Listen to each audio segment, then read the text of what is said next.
살피는 말씀은 6절 말씀입니다. 6절을 보시면요, 뭐라고 기록되었냐면 바벨론 가운데 도망하여 나와서 각기 생명을 구원하고 그의 제약으로 말미암아 끊어짐을 보지 말지어다. 이는 여호와의 보복의 때니 그에게 보복하시리라. 그러죠. 여기 보면 그 이스라엘 백성들, 유다 백성을 포함하는 거죠. 바벨론 가운데서 도망하여 나오라 그러죠. 그러니까 바벨론에 포로가 있는 상태에서 도망하여 나오고 그때는 너희에게 생명을 구원하는 날이다 하는 겁니다. 그러면서 바벨론이 끊어지는 것, 망하는 것, 그것을 보지 말고 너희는 나와라 하면서 이는 여호와의 보복의 때니 그에게 보복하시리라. 자, 하나님께서 누구를 보복하시는 거예요? 바벨론을. 그러니까 바벨론을 보복하는 때 그와 같은 일이 일어날 것이다. 그러니까 너희는 그들 망하는 걸 보지 말고 너희는 그곳으로부터 도망하여 나오라 하는 말씀입니다. 그러니까 지금 이 이야기는 시제로 보면 현재 이야기입니까? 미래 이야기입니까? 지금의 이야기가 아니죠. 그렇게 될 것이다 하는 겁니다. 보복의 날에 이르면 너희들은 그것으로 나와라 하니까 지금은 아니라는 말씀입니다. 그러면 미래에 이제 바벨론을 망한다 하는 이야기를 이제 1절부터 4절까지 하는 겁니다. 지금 제가 다 읽지는 않지만 계속 그 말이에요. 그들이 망할 때 이제 마치 키질을 한다. 그래서 알곡과 이제 이 쭉정이가 이렇게 분리가 되고 하는 어떤 그런 이야기들을 하면서 바벨론이 망하는 이야기를 하는 겁니다. 그러면서 이제 조금 전에 읽었던 말씀처럼 5, 6절에는 이스라엘과 유다 백성은 탈출하고 구원을 받게 될 것이다. 이렇게 말씀하고 있는 겁니다. 언제? 미래에. 그러면 지금은 어떻다는 얘기예요? 지금은 아직 그때가 아니니까 지금은 여전히 이스라엘과 유다는 바벨론의 포로로 있는 거죠. 갇혀 있는 겁니다. 아직은. 그리고 바벨론은 여전히 힘을 가지고 있는 거예요. 여전히. 아직 망하기 전이니까. 근데 그 망하기 전의 모습을 어떻게 표현하고 있냐면 7절을 보면 이렇게 말씀하고 있어요. 바벨론은 여호와의 손에 잡혀 있어 온 세계가 취하게 하는 금잔이라. 뭇 백성이 그 포도주를 마심으로 미쳤도다. 자, 바벨론은 뭐로 비유하고 있어요? 금잔. 자, 잔인데 어떤 잔이에요? 금잔입니다. 비싼 금잔. 거기에 이제 포도주가 담겨져 있어요. 근데 그 포도주를 여러 나라들이 보고 미쳤도다 하는 거예요. 그러니까 이 얘기는 뭐냐면 바벨론의 힘이 강하다. 그 힘의 영향력이 다른 나라에게도 많이 미쳐 있다. 그러니까 그 바벨론의 영향권에서 다른 나라들이 벗어나지 못하고 있다 하는 말씀이에요. 그러니까 여전히 바벨론은 굉장한 힘을 가지고 있는 거죠.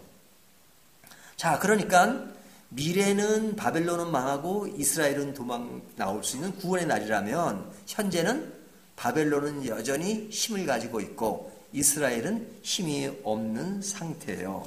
그러면 이 두 나라 관계는 어떤 관계이기 때문에 왜 이렇게 어떨 때는 좋고 나쁨이 서로 대비가 되는 것이냐, 비교가 되는 것이냐 하는 거죠. 자, 여기서 이제 그 이스라엘과 그 바벨론의 이제 공통점과 차이점이 있습니다. 그 공통점은 뭐냐면 지금 7절에서 바벨론이 교만하다 하는 말을 해요. 교만하다는 건 죄 가운데 있다는 거예요. 자, 그러면 이스라엘은 어떤가요? 이스라엘은 죄 가운데 있나요? 없나요? 바벨론은 죄 가운데 있다. 이렇게 말씀하고 계세요. 근데 이스라엘 백성들이 바벨론의 포로가 된 이유는 뭐예요? 그들의 범죄로 인하여, 죄로 인하여. 그래서 하나님이 훈련시키는 겁니다. 그들에 대한 죄에 대한 대가를 받고 있는 거예요. 그러면 그 대가를 지금 이스라엘은 여전히 받고 있는 겁니다. 그러니까 이스라엘도 여전히 죄 가운데 있는 거예요. 그래서 6절을 보면 이스라엘과 유다가 이스라엘의 거룩하신 일을 거역함으로 그래요. 죄가가 땅에 가득하나 그러죠.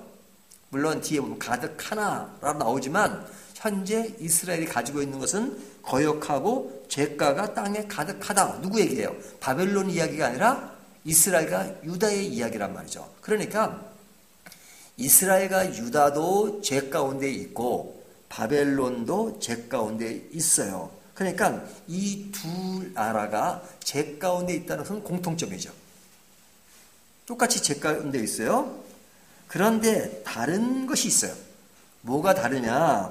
하나님이 바벨론을 도구로 이용하시죠. 이스라엘을 치는데 도구로 이용하세요. 그러니까 하나님은 수시로 각 나라들을 도구로 이용하세요. 지금 앞에 보면 1절 여호와께서 이와 같이 말씀하시되 보라 내가 멸망시키는 자의 심령을 부추겨 바벨론을 치고 그러죠.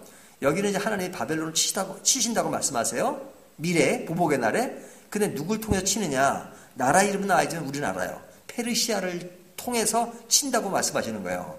그러니까 페르시아를 하나님은 뭐로 쓰시는 거예요? 도구로 쓰시는 거잖아요. 바벨론을 치기 위해서 페르시아를 도구로 쓰시고 계신 거예요. 근데 이스라엘 치는 데는 누구를 도구로 쓰신 거예요? 바벨론을 도구로 쓰신 거예요. 도구로 쓰는 이유는 왜 쓰느냐 하는 것은 내가 여러 차례 말씀을 드렸어요. 하나님은 하나님을 믿지 않는 백성이라 하더라도 하나님의 도구로 쓰세요. 그러니까 그들은 도구로 쓸 때는 강한 힘을 가지게 돼요. 그럴 때 그들은 내가 하나님의 도구로 쓰고 있으니까 결국은 하나님이 나를 주관하신다 이렇게 생각하면 굉장히 좋은 거죠. 그들에겐 기회가 되는 거잖아요. 하지만 그들이 자기들이 잘나서 힘이 있는 줄 알고 착각해요. 그래서 계속 사용되는 나라마다 뭘 얘기하냐면 교만하다 이렇게 말해요. 그 교만이란 말이 뭐냐면 자기가 잘나서 그런 줄 안단 말이에요. 하나님의 알곡과 쭉정이가 있잖아요. 쭉정이를 키우는 동안은 이 쭉정이는 이제 추수할 때 심판받는 거예요. 하지만 자라는 동안은 자기가 잘나서 자라는 줄 알아요. 잠시 후에 먼 날도 아니에요. 뽑힐 것인지도 모르고 불살라질 것도 모르면서 오늘 자기가 대단한 걸로 착각하는 것. 그것은 뭐예요? 어리석은 부자처럼 어리석은 거죠. 오늘 죽을 줄 모르면서 내 앞에 쌓여진 것을 가지고 기뻐하는 그것이 전부인 줄 아는 그런 것과 같은 것이란 말이에요. 그러니까 이 지금 바벨론은 굉장히 교만해요. 자기들은 금잔이다.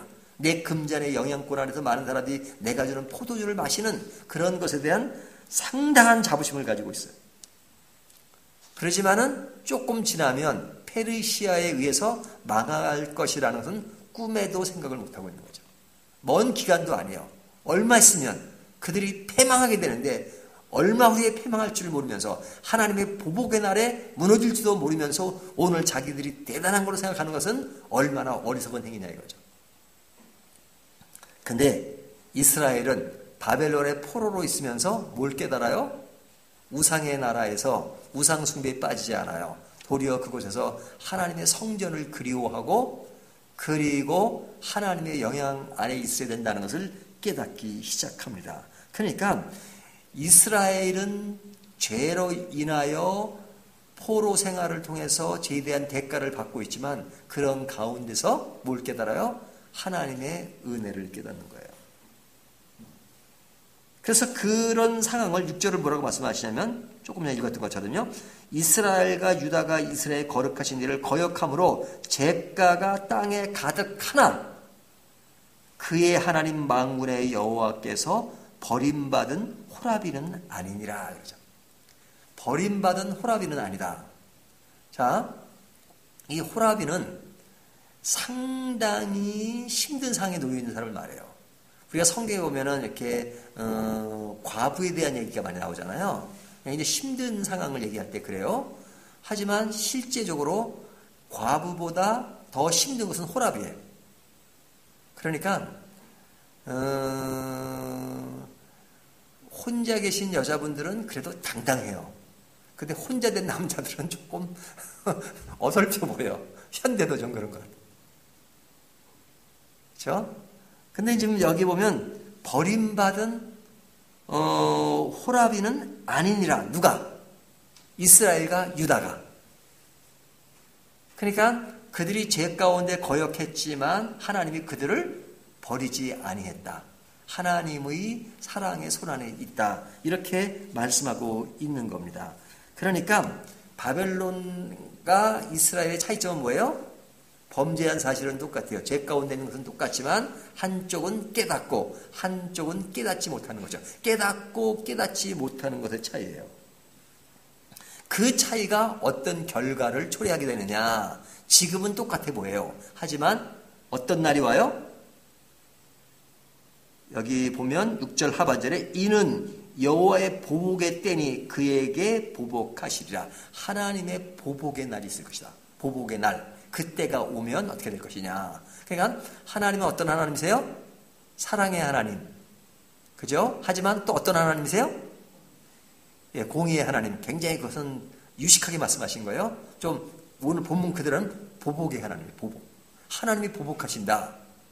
그런 것을 우리가 잘 이렇게 얘기 안 하잖아요. 하나님의 보복의 때가 있다는 겁니다. 다른 말로 하면 심판의 때인 거죠. 자, 심판의 때가 오면 우리에게는 기쁨입니까? 슬픔입니까? 자, 보복의 날이 와요. 그날은 분명히 올 겁니다. 심판의 날이 옵니다. 그러면 그날은 우리에게 행복입니까? 불행입니까? 기쁨입니까? 슬픔입니까? 자, 바벨론과 유다를 비교할 때 지금 현재는 바벨론이 우위에 서서 잘난 척하고 금지하느라고 잘난 척해요. 하지만 보복의 날이 오면 그때 바벨론은 슬픔이에요? 기쁨이에요? 슬픈 거죠. 망하니까. 행복이에요? 불행이에요? 불행이에요. 지금은 행복인 것처럼 착각하지만 그때는 불행이에요. 하지만 지금 포로 생활하고 있는 유다와 이스라엘은 그때가 되면 보복의 날이 오면 보복이에요? 아니면 희망이에요? 희망이죠. 희망입니다. 기쁨이에요? 슬픔이에요? 기쁨이에요. 행복이에요? 불행이에요? 행복이요. 지금은 불행해 보이지만 행복을 찾는 날이에요. 심판의 날, 보복의 날은 믿는 자고 깨달은 자에게는 희망과 구원의 날입니다. 하지만 세상에서 득세하지만 믿음의 길을 가지 않았던 사람은 지금은 떵떵거리지만 그때가 되면 하나님의 보복의 날이 오면 그들은 완전히 무너지는 겁니다. 그러니까 우리는 어떤 삶을 사는 거예요? 믿음의 삶을 사는 거잖아요. 믿음의 삶이라는 것은 뭐예요? 오늘만 보는 것이 아니에요. 내일을 볼 줄 아는 사람이에요. 하나님의 보복의 날이 있다는 것을 아는 사람이에요. 내가 지금은 힘들고 어려워도 그날이 오면 우리에게는 보복이 아니라 희망입니다. 소망입니다. 이 세상에 공평하지 못하고 억울한 게 많지만 그때 하나님이 다 평정을 찾게 하실 거예요. 다 그런 잘한 것과 잘못한 것을 공정하게 만드실 그때가 있어요. 언제? 하나님이 보복하시는 날에. 그때 우리에게는 희망의 날입니다. 그러니까 오늘 힘들더라도 그때를 바라보고 오늘 그 보복을 희망의 분위기로 바꿀 수 있는 것, 그것이 믿음이에요. 그때 이루어지만 그때 이루어질 그것을 지금 현재 내 마음에 감고 지금 희망을 노래하고 기쁨을 노래할 수 있는 것, 이것을 믿음이라고 하는 것입니다. 저와 여러분이 오늘도 그 믿음을 가지고 오늘도 희망을 노래하는 저와 여러분이 되시기를 주님의 이름으로 축원합니다.